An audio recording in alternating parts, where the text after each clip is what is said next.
We've unfortunately had to talk a lot about payment processor censorship over the past couple of months, and while it hasn't looked like it's getting any better, we have seen some different companies standing up against them. Steam called them out, GOG called them out, and now a Japanese anime and manga storefront is launching their own payment service to fight back.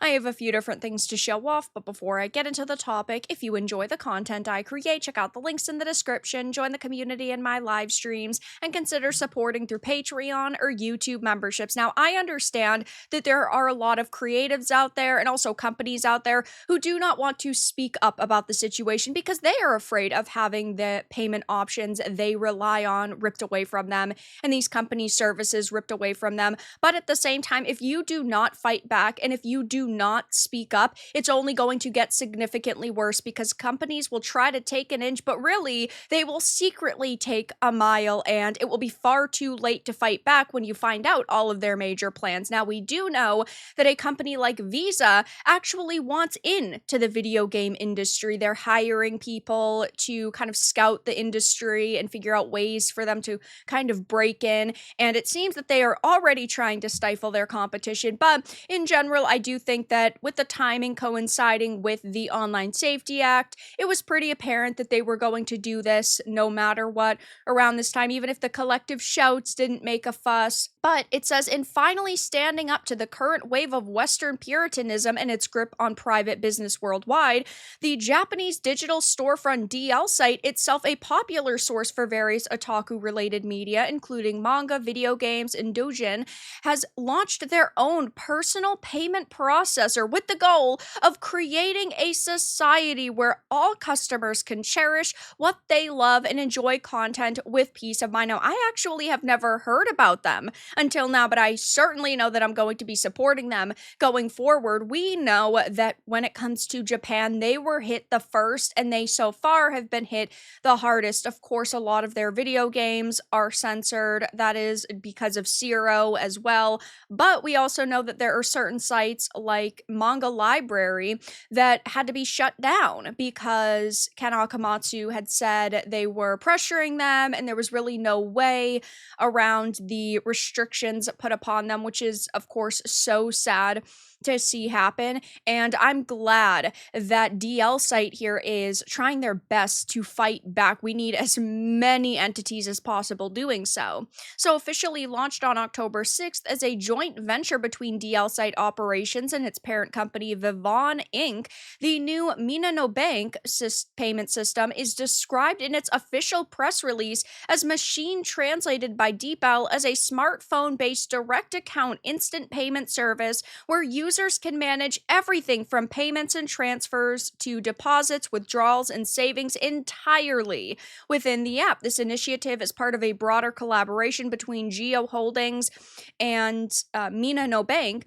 Leading the way, the Vivon Group aims to create synergies across the entire Geo Group through integration with its own services, thereby delivering further value. In detailing the app's full mission statement, DL site explained the online payment market is expanding rapidly, with Japan's cashless payment ratio reaching 42.8% in 2024 and further growth expected going forward. Alongside this market expansion, user payment needs are diversifying, demanding more convenient and secure payment experiences. With the service operated by this group, demand for easier and more secure payment experiences was also growing, and they talk about how this is a big plan that they've had for a while, and the Geo Group's philosophy of providing rich and enjoyable everyday living and Vivon's purpose converged, making this initiative possible. Now, I obviously think that we need as many alternatives as possible because when you only have a few major entities, of course, we've primarily been talking about Visa, Mastercard, and PayPal,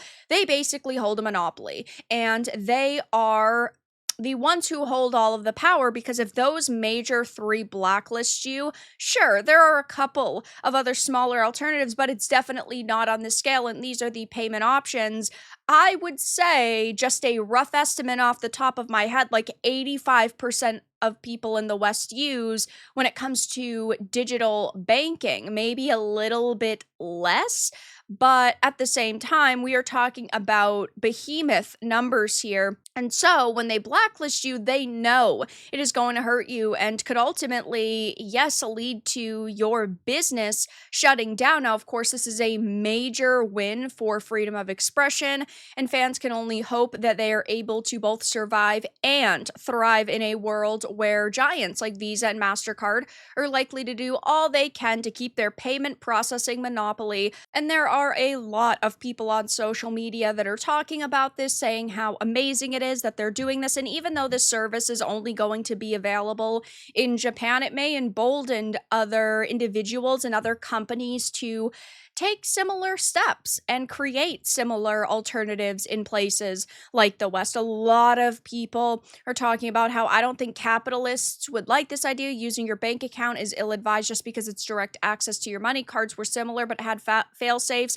Not many other options, though. Guess you could just open an account and transfer money as needed, specifically for online purchasing to prevent any major issues. Good for them. Hopefully, the model works and others will follow suit. Okay, I should definitely look into this. I literally said this should be done, especially on Steam. Just need Steam and X to develop similar systems. How safe is the system? And obviously, there are a lot of questions that we have at this point relating to safety measures, but at the same time, while I hate to be that person, things are probably going to have a problem at first. It does take a long time to get systems like this really hammered out, but I do hope that it blows up and it actually becomes a fully viable option going forward. Again, it is only available in Japan at this point, but if it is majorly successful, we could see an alternative popping up here as well. This is great news. Hopefully, more storefronts will do the same. Visa and Mastercard will respond more to money than to a group of activists. And again, I don't think that they started censoring Steam and itch.io and artists because of Collective Shout. I think that they're perfectly fine with Collective Shout taking the blame and taking some of the pressure off of them, but I think that this was always their plan because they had already started doing this years prior somewhere like in Japan. And of course, I've talked about the situation so many times on the channel. There will be a few videos linked on it down below. You can also go to my channel and just type in Visa or Mastercard or payment processors and all of them will pop up.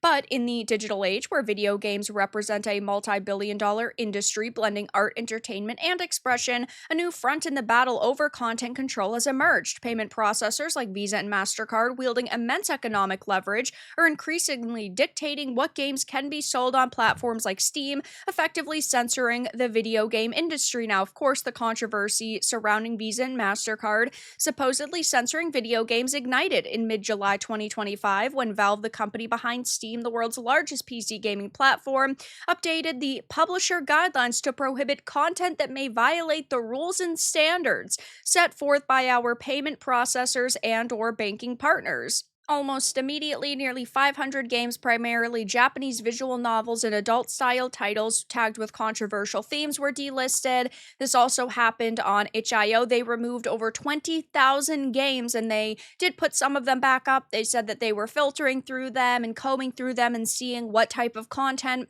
were in them. But at the same time, we saw thousands of games completely removed from sale on these platforms that they might have been on for years at this point, and this is why so many people are so upset, why so many people are fighting back against this, and you love to see it. When people become vocal, it makes it harder for companies to get away with the bullshit that they feel comfortable with pulling. Look at the way Xbox has acted. Microsoft is a behemoth company that thinks that they can get away with anything, and that's why they decided to raise the Game Pass Ultimate price by $10. They felt, we'll face a little bit of backlash, but now they're facing a hell of a lot of it. So I hope that Visa and MasterCard come to their senses and say to themselves, maybe we should respect art, even if we don't agree with it. I highly doubt that's going to happen, though. But regardless, the Japanese anime and manga storefront DL site has launched their own payment service to fight back against credit card censorship, and you love to see it. But that's all that I really had to discuss in this video. Let everyone know your thoughts in the comments below. If you enjoyed this and found it important and informative, make sure to give it a like, and if you didn't, give it a dislike. I appreciate your support either way, but I'll talk to you all again in the next video really soon.